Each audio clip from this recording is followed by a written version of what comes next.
Hello, ladies and gentlemen. Welcome back to WCS America. We are in the middle of Group G. Actually, we're going on into our last series of the night.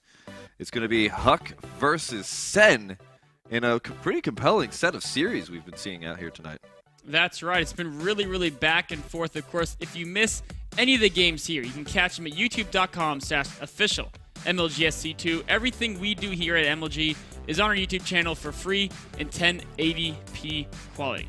So now you can link your friends. Hey, there was this really hilarious point where there was a stalker that was stuck in a prison for an entire game, and then Huck frees him and then puts him back in his prison until the GG comes out. That's right. It may even make play of the day. Of course, we do those every day. Take the best play of yesterday's games and put them up there.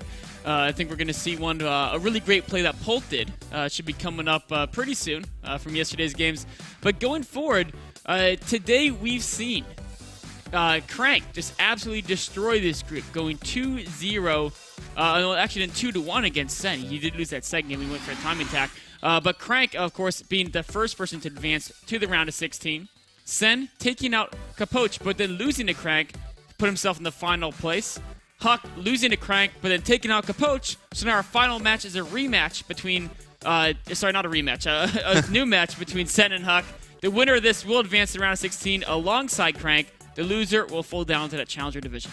So this is going to be our loser-winner series, I guess would be, because we first have the winner, Final then we series. have the losers. Final series. Final series of well, the yeah, day. that's just oversimplifying things here. We don't want people to understand what's going on. No, here. not at all. This is Starcraft. You're not supposed to understand what's going on. That's how I still do something. That's what commentating. I'm supposed to make it seem like it's really complicated, but it's not. It's actually really simple. Anyway, guys, it's going to be our first map here. It's going to be Whirlwind. And let's get this game underway. Both our players are ready. Yep. Okay, cool.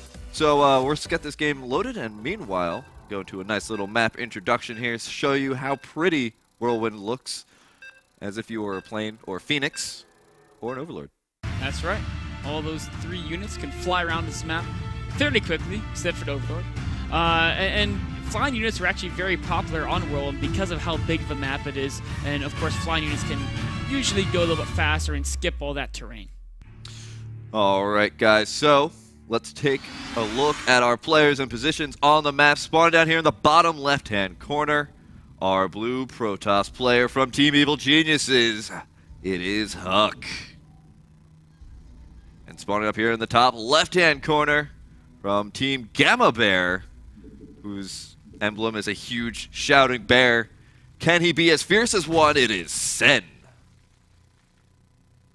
Very nice camera play there. I was very impressed.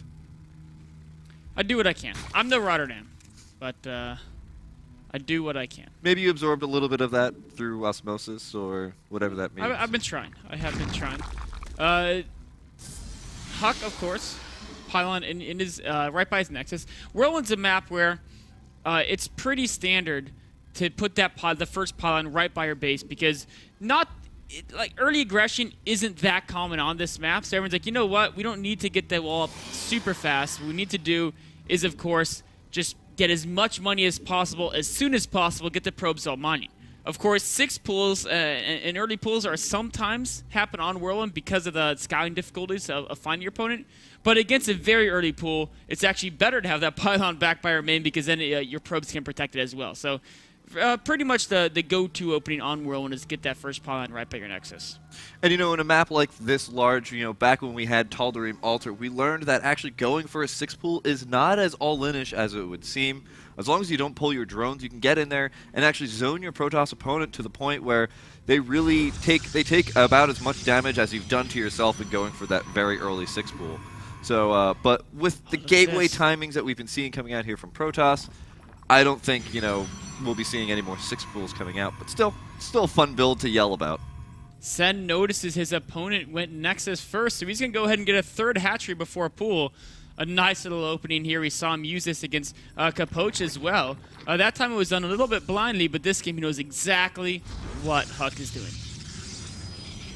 That Overlord, of course, of Sen, as we noted before, incredibly fearless Overlord. Sees the Photon going down. He's probably going to charge at it, and then very last moments as the Photon Cannon comes in, is going to walk away, because for some reason Sen loves to do that.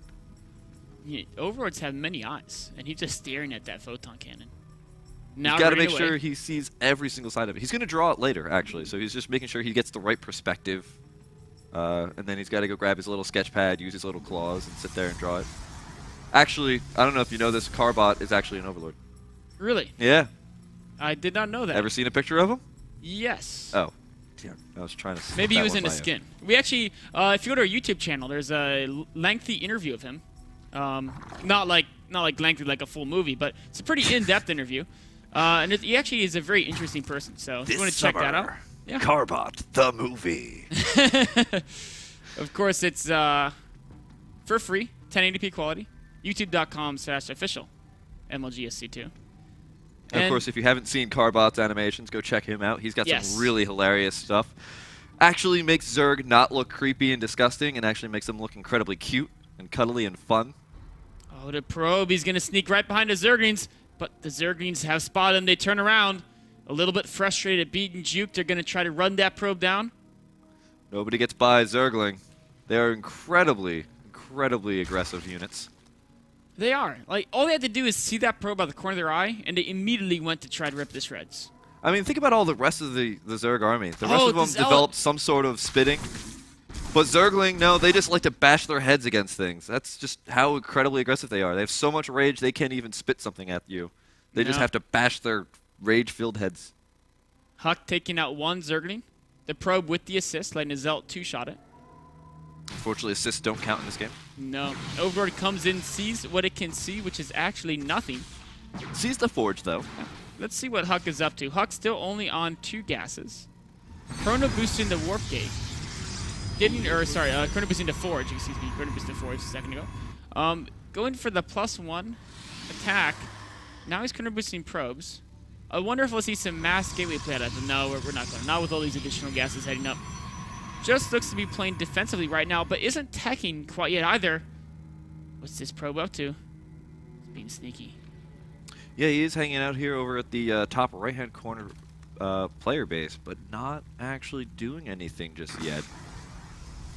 He's that guy who looks a little bit shifty before he does something weird. In Zelda's Majora's Mask, he was the guy in the mask who's just about to rob the bomb lady. I see the build Huck's doing. This is his mass sentry attack. Oh, really? Yeah, he goes at the 4 gases, and then the Zerg doesn't think he's going to hit a timing, but he just gets a ton of sentries and uses the fact that his force fields are amazing, gets in there, and tries to do as much damage as he can. Now, is he going to use the recall ability of the Mothership Core to try and pressure as much as possible, but not lose the entire army? I think that's definitely going to be part of his plan, where he may use time warps in conjunction with the force fields to make his army a little more cost-efficient. He already has 1 proxy pawn at the top right. Moving in to try to set up another, but Sen is so on top of it, his Zerglings are going to not let any pylons get any closer to his third base. Getting +1 range weapons, so looks like Sen, for the most part, loves his Roach Hydra builds. Oh, losing that probe. Huck is actually probably... Yep. As soon as he lost that probe, he knew he couldn't make this tech be a game winner. He's just going to pressure with it. Resuming probe production, he's going to take a 3rd Nexus behind his aggression. And this is the case where, like you said, he's going to be using that recall to escape out if needed. Of course, with the warping point so far away from Sen, trying to make this attack a game decider is not really something that's viable, because just now is he really starting to get a closer location. A lot of roaches coming out here for Sen as well. He's going to be trying to get ready for this push. 10 roaches out already. We have 8 more on the way. But +1 range weapons is a little bit far off. Oh, that Overlord wasn't... You know, Huck's not even going to care about that Overlord. Just wants to try to get in there as soon as he can. But he sees the roaches on top of the ramp. He's going to back away, be happy taking out that Overlord. Another Overlord falls. And I would anticipate Huck should be moving out to take that 3rd base any second now. Of course, Whirlwind's a map that it can be very difficult to defend that 3rd base on because of how open the area between your natural and 3rd is. There's actually a Zergling there to scout out that 3rd base, so it could be that as soon as Sen sees the probe go for that 3rd base Nexus, Sen might actually go in and try and rush as many roaches as possible. We could see 11 more roaches on the way here. This is the same thing he did when he played against Crank on this map. Of course, Crank he had to cancel the Nexus once, but in the long run was able to get that up and stabilizing a very strong army. Unfortunately, Huck doesn't have those Phoenixes to keep constant tabs on his opponent. He also doesn't have any Colossi yet, but he does have Blink on the way, +2 weapons on the way, And combining force fields and blink makes Stalkers insanely efficient against roaches. No Hydras just yet. Has got lair technology, did grab glial reconstitution, but we still don't see a Hydrogen coming out anytime soon. I think so he's going to be relying on primarily roaches, and against those blink stalkers, yep, that's going to be a very scary army for Sen to deal with. So many roaches scuttling their way across the map. Bunch of force fields do go down, but Huck's got a lot of sentries. He doesn't really have to worry too much. A bunch of beautiful force fields here are going to allow those Immortals to take out those roaches at maximum range. Oh, no blink quite yet, but Huck doesn't need it. His force fields are so good. Time Warp even going down there to try to prevent Sen from retreating, but Sen has no intentions of retreating. Runs in there, focuses on one Immortal very quickly. Still no blink yet. Huck may have overextended when he tried to chase Sen's army. No more force fields left here for Huck. He's going to have to try and retreat back to the natural. He might just be sacrificing this third base. It's still warping in, so he could cancel it. Oh, I don't think he's going to cancel. He has almost as many units as Sen does on his side of the map, and they're all expensive units. Sen going to back away, try to get... Oh, nice force field there. And there's the Nexus coming in here as well. There's only a couple of roaches, so Sen in a little bit of a tough position here. As all these roaches, going to have to pretty much sacrifice them. A couple of Zergling are to run in. Oh, actually more roaches pouring in here. He's going to try and target down this Immortal. Takes out one of them. There's only one Immortal left. The Photon Overcharge has been used on the Nexus, though. Oh, wait, no, I'm sorry. That was the Time Warp. That's right. So there is no Photon Overcharge. Is he going to be able to get down this other Immortal? He does. It takes it down. And that's huge.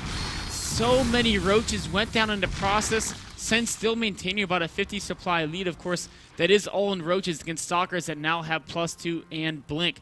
If Huck can rebuild some sentries and Immortals, he can have a very strong composition. But even without them, blink Stalkers are very good unless they're heavily outnumbered, and Sen may just have the numbers right here. He's been in constant production of roaches. Once again, not going for that fourth base. He's trying his darndest to try and deny this third base. He doesn't want to make the same mistake that happened in the game against Crank. He can't let his opponent get that third base up and be on equal footing with him. Oh, trying to pick at that cybernetic score. Very important building for Huck. Now going towards the third base. Huck puts together some great force fields, though. Sen is just killing whatever he can. Oh, that Immortal didn't even last more than a second.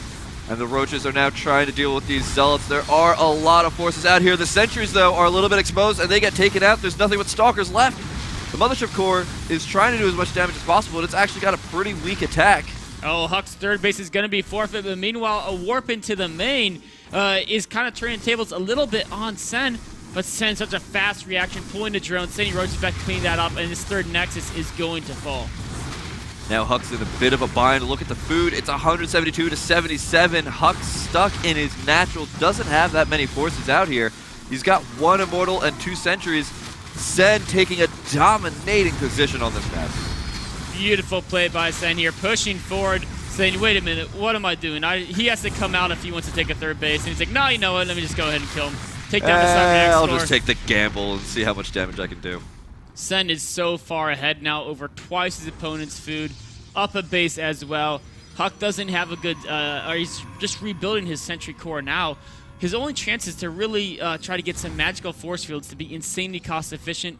But of course, Sen, realizing that this could be a potential, doesn't want to max out on pure roaches, is starting to tech up to the infestation pit. And a very wise decision here. He really just can't break this wall so efficiently with roaches. He's only one base ahead of his opponent, and it doesn't even look like he's going to grab that fourth base yet. I mean, he still hasn't moved any drones out to go do so. He's got a bit of bank here. He's got 195 in the food supply, in the supply count, so it's not like he could really produce a whole lot more units. 16 roaches on the way, so I should really just kind of hold my words. Coming out again for another invasion. And double Hydrogen. You know what? Why not get 2? You get both upgrades at once. Both upgrades immediately. With the amount of money he has, if he wants to make Hydras relevant quickly, that actually isn't a mistake. I think he does intend to get all those upgrades. Huck's still hanging out on 2 bases. Checking the third base here for Huck. You know, I'd love to see Sen just send a Zergling to check all the side bases, because if we look at, neither player has yet checked any of the right side of the map. And I mean, for Huck, it's not worth sacrificing a unit right now. But for Sen, you know, like, one of the only ways he can lose from this point is if Huck has a hidden base. And just as I say that, there goes that speeding. It's going to check to roll these bases on the right side. Probably just puts it on a patrol pattern to make sure Huck doesn't sneak a base over there. Roach is coming in here, poke off one more Stalker. Huck just completely stuck in his base. Now he's got a lot of sentries. He's banking up a lot of force fields. He's got +3 on the way for his weapons, so his force will do a lot of damage. But is it enough to break through this huge Roach army? And then whatever Sen's going to have up right behind this Roach army. Because this Roach army is taking up a lot of food, so Sen's actually probably not too happy that it's still alive. Because he can't get those higher tech units that he probably wants. Oh, a nice force field trying to prevent Sen from retreating while Sen's units are clumped up and only in one direction. This is the fight Huck could potentially win with great force fields and 5 Immortals, but Sen's not going to give him the battle. He says, you know what, I have 4 Vipers on the way, a couple blinding clouds, and I don't care how good Immortals are against Roaches. If they can't attack, they're not going to be very effective. I believe Sen actually just targeted down one of his Roaches so he could force out one of those Vipers. Assassinating his own units, sometimes the right decision. Taking a 4th base is Sen. Throwing out a whole bunch of evolution chambers as well so he can use his Viper's consumability. 7 Immortals? Huck is not playing around with his anti-armored units. The difficulty here is whether or not those 5 Vipers are going to be able to get that huge amount of abducts on those Immortals and make them completely useless. I'm really curious to see if Sen's going to go for the abducts or if he's going to go for blinding clouds. You know, against this competition, either one of those abilities can be very useful. Here comes Huck. He's got his huge army, and actually those evolution chambers might cause a problem. Oh, but 3 some Immortals. Amazing abducts there. And now he's going to... Evolution chambers may be a problem unless he kills them himself and uses the Broodlings to be the front wave of his invasion. A couple of more great abducts taking out all of the Immortals here. A couple of Hydras now starting to join into the ranks. Roaches here for Sen are actually being sectioned off beautifully. Huck's force fields once again live up to their name. Broodlings coming in here doing a little bit of damage, but not enough. Sen in a bit of a bind, but still Huck is way down in food. The trust funds from Sen is kicking in now. 21 Hydras in production. Meanwhile, just trying to keep Huck busy while he can repopulate his forces. Vipers getting more energy on buildings. Now they're full of energy. They're ready to snag a couple more Immortals. They're coming in here, actually throw down some binding clouds, and it looks like the Hydras are now starting to join the fray. They're going to go straight for those Immortals. The Immortals doing the most amount of damage to those Roaches, and now the Hydras have to engage the Stalkers. Stalkers flank forward.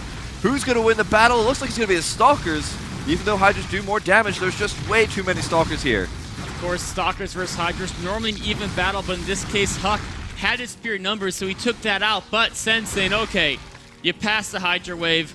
Wave number 3 is 45 Roaches coming out here, pouring out in massive numbers. And Huck, he's broke. He has to GG. Oh, wow, what a game. I thought Huck actually had a really good chance with that push. His force fields were so amazing. He was sectioning off that army so perfectly. But that fund, as we were talking about before, that huge trust fund that Sen was just building up was just way too much for Huck to deal with. I mean, you can kill 1 army, you can kill 2 armies, but can you kill 3 or 4? That's the question there. You have to be incredibly efficient with your army. Huck was insanely efficient, but he was unable to get that 3rd base up to be able to replenish the losses that he had to replenish, because even if you're insanely efficient, if you lose a couple of units and you can't replace them and your opponent can, you're eventually going to be ground into dust. All right, guys, so let's get on into game number 2, but quick commercial break beforehand, so stay tuned.